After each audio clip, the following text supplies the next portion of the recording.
So I want to start my questions with you, Mr. French, and you, Ms. Haskett, at Forest Service, at BLM.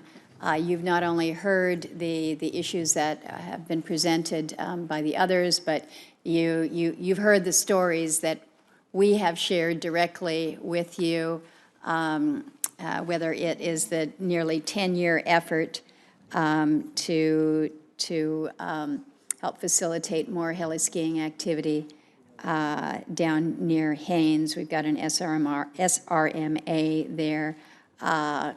We've come to you, Mr. French, with frustrations over the length of time to get permits.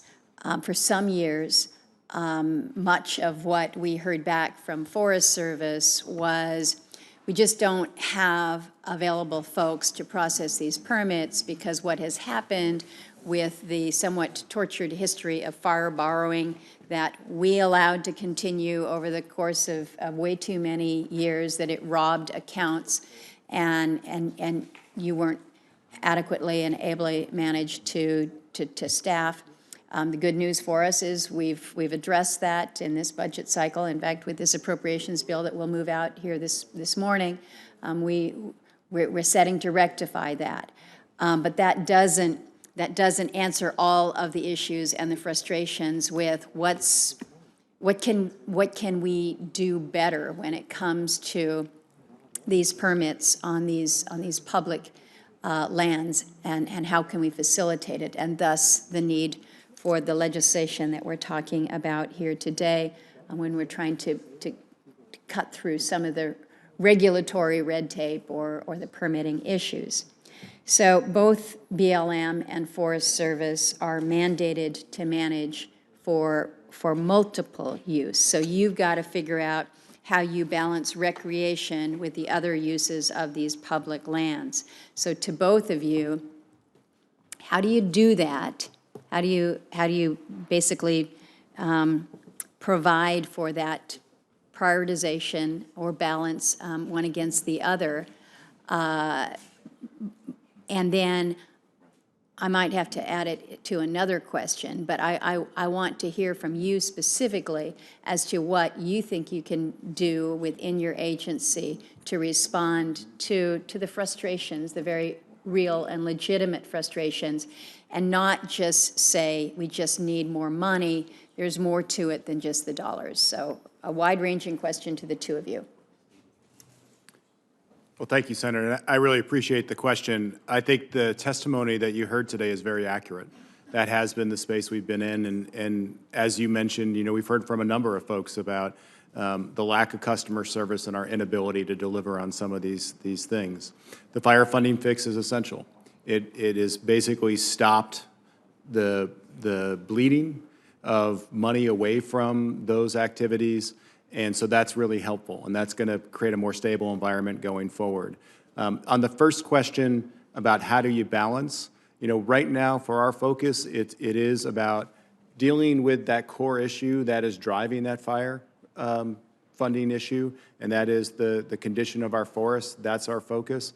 And then the other is around customer service. How do we improve our customer service? And so actions that we're doing right now to address this, this year, building off pilots we've done the last 2 years, we have created funding for additional strike teams just to focus on special use permit operations. We are at any given time have a backlog of expired permits that are just unacceptable.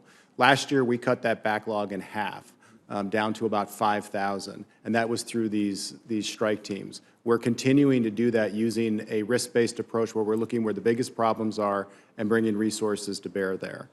We've also, just this year in our budget direction, issued new guidance developing customer service requirements about the timeframes for us to respond on many different type of permit issues. Chris, are you doing that with input from the user groups, or are you just are you working these kind of best practices on your own? Because I think it's important that you're acting kind of with consultation with those who are on the receiving end of this. How much input do you do you take from them, or do you just solicit? We will. And so in this year's budget direction, what we said is, this year we will establish those standards, which we've never had before, about those minimum response times.